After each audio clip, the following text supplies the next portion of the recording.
ఏంటి శ్రేయా ఘోషల్ సైలెంట్ గా ఉంది, వెళ్ళలేదా ఇంకా ఏఆర్ రెహమాన్ని కలవడానికి?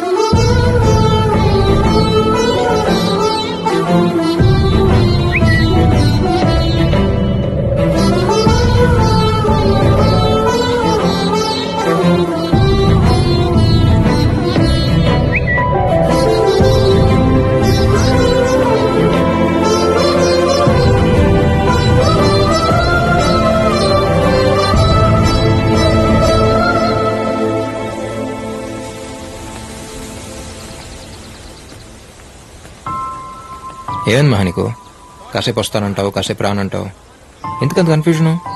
నీకు రావాలనిపిస్తారా లేకపోతే లేదు? సింపుల్. నీకేదైనా సింపులేలే, ఎందుకంటే నీకు నచ్చినట్టు నువ్వు ఉండగలుగుతున్నావు. అందరూ అలా ఉండలేరుగా. నా సిచ్యువేషన్ నుండి అప్పుడే అర్థం అవుతుంది.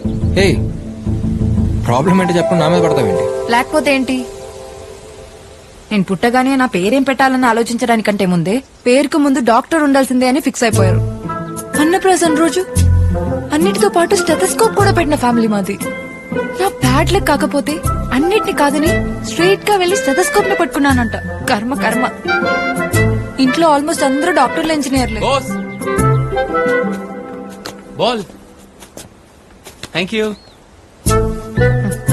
వాళ్ళ అదృష్టం కొద్దీ సచిన్ టెండూల్కర్, సానియా మిర్జా మా ఫ్యామిలీలో పుట్టలేదు.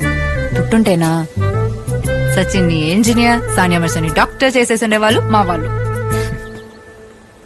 వాళ్ళకి కావాల్సింది నేను డాక్టర్ అయి పేషెంట్ చేపట్టుకోవడం, కానీ సింగర్ అయి చేతో మైక్ పట్టుకుని ఒక్కసారైనా పాడాలన్నది నా కల. అభి, వాళ్ళకి నచ్చినట్టు నా లైఫ్ ఉండాలనుకోవడం తప్పనట్లేదు. బట్ బతికే నాకు నా లైఫ్ నచ్చాలిగా. Sometimes I hate my self.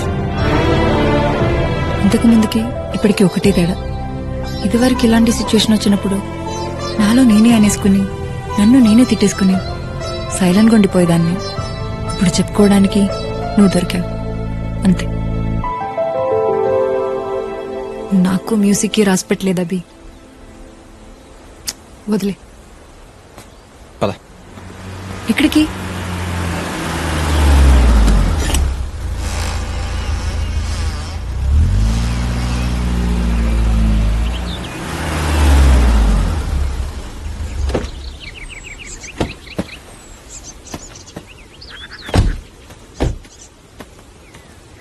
అభి, నిన్నే ఎక్కడికి తీసుకొచ్చావు?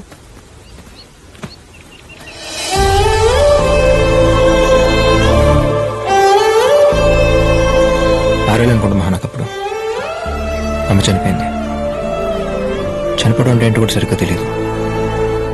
ఎక్కువ ఏడిస్తే తిరిగి వచ్చేస్తామని తెలియదు తను. ఎప్పుడు బాధ అనిపించినా ఇక్కడికి వచ్చి ఏడ్చేవాడిని. అప్పుడు వచ్చాడు మహావాడు. నాకు వాడికి పెద్ద పరిచయం కూడా లేదు. నా బాధను అర్థం చేసుకునేంత వయసు కూడా కాదు వాడిది. జస్ట్ ఫ్రెండ్ అంతే. ఏడుస్తున్న నా దగ్గరకు వచ్చి నన్ను చూసి నా చేయి పట్టుకుని అప్పుడు దాకున్న బాధలోంచి బయటికి తీసుకొచ్చాడు.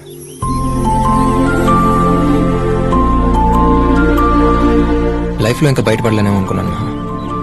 అంత సింపుల్గా బయటపడతాను అనుకోలేదు. ఆ తర్వాత సిచ్యువేషన్తో కంపేర్ చేస్తే ఏదైనా సింపుల్గానే అనిపిస్తుంది. నీ విషయంలో కూడా అంతే. డాక్టర్ అంటే 24 గంటలు హాస్పిటల్లో ఉండక్కర్లేదుగా. రోజుకి 8 hours అంతే. నీకు నచ్చినట్టు నువ్వు ఉండు. లైఫ్స్ ఆల్ అబౌట్ బ్యాలెన్సింగ్ మహా. అవును, ఇందాకేమన్నావు? ఐ హేట్ మై సెల్ఫా. మనమే మనల్ని ప్రేమించలేనప్పుడు ఈ ప్రపంచంలో ఎవరు మనల్ని ప్రేమించరు మహా. అయినా ఛాన్స్ వచ్చినంత మాత్రాన అందరూ సచిన్లు, సాన్యాలు అయిపోరుగా. ఒకసారి పాడతానే కదా తెలిసేది మంది వాయిసా నాయిసా అని. నాయిసా? ఏమనుకుంటున్నావు నువ్వు? బాత్రూమ్ లో నేను పాడేటప్పుడు వచ్చి ఏంటే తెలుస్తుంది నా టాలెంట్ ఏంటో. నీ టాలెంట్ తెలియడం కోసం మరి బాత్రూమ్ దాకా వస్తే బాగుంటుందమ్మా. నెక్స్ట్ వీక్ మేము పర్ఫామ్ చేయబోయే కాన్సర్ట్ లో నువ్వు పాడుతున్నావు. థ్యాంక్స్ అభి. నీ బియర్ అయ్యే లోపు నేను కొన్ని క్వశ్చన్స్ అడగొచ్చా? Beer with అబియా?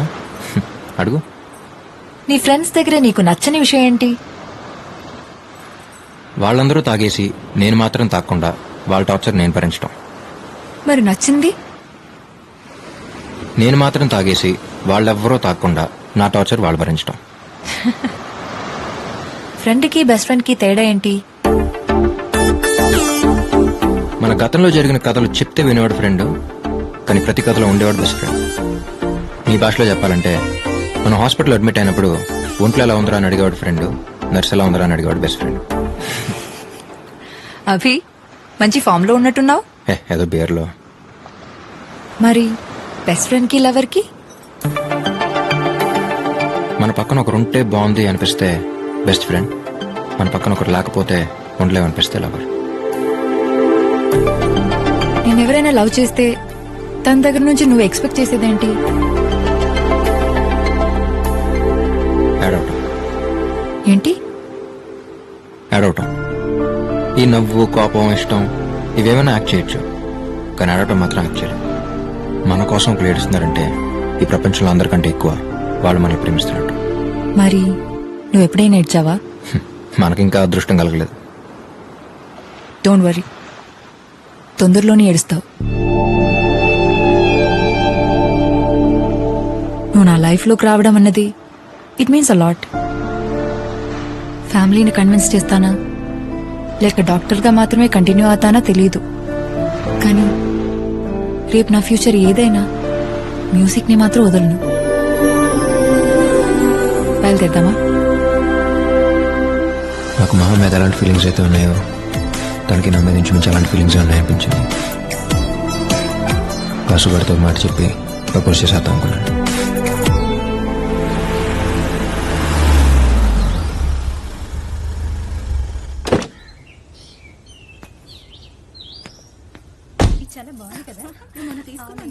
రాబి, ఏ వాడొస్తేనే గాని ఇంటికి దారి కనబడదా నీకు? ఎక్కడ మాడు? Thanks Ramya. Hi Abhi. Hi uncle. Hi. రే రే ఏంట్రా సడన్ గా చెప్తే స్టేషన్కి వచ్చేవాడుగా. ప్రాజెక్ట్ ముందే అయిపోయింది బాబాయ్, అనుకోకుండా బయలుదేరొచ్చాను.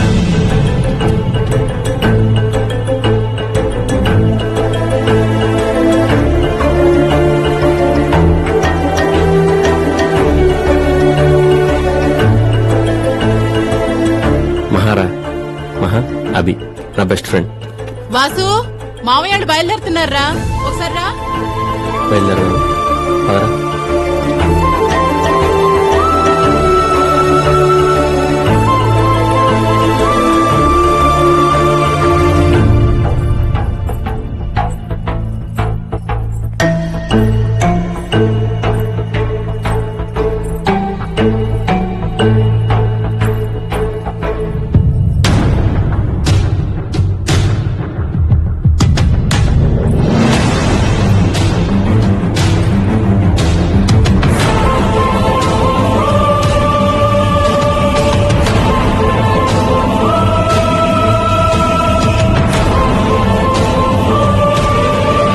ఎలాగో ఆడికి 2 నెలల్లో ఉద్యోగం వచ్చేస్తుంది. ఆ మాట ఇది అనేసుకుంటే 2 వైపులా వెతకడాలు ఉండవుగా. ఏమంటావరా? నీకు ఇంకేం పనిలేదా బామ్మ? ఇంతకంటే ఈ వయసులో ఇంకేం పని ఉంటుంది? ఆ? చెప్పేందుకు ఏం జరగలేదురా.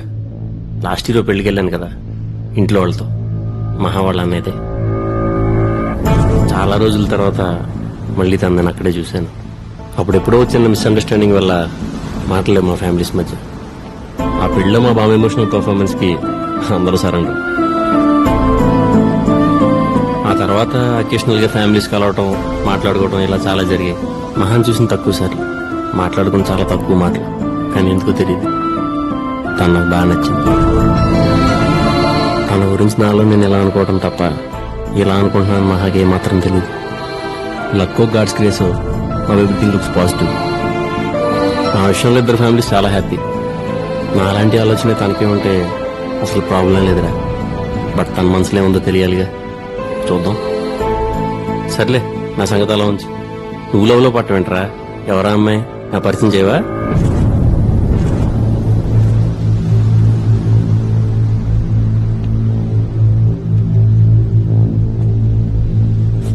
ప్రొద్దున పరిచయం చేశా కుదరా. నేను లవ్ చేస్తుంది మహాన్.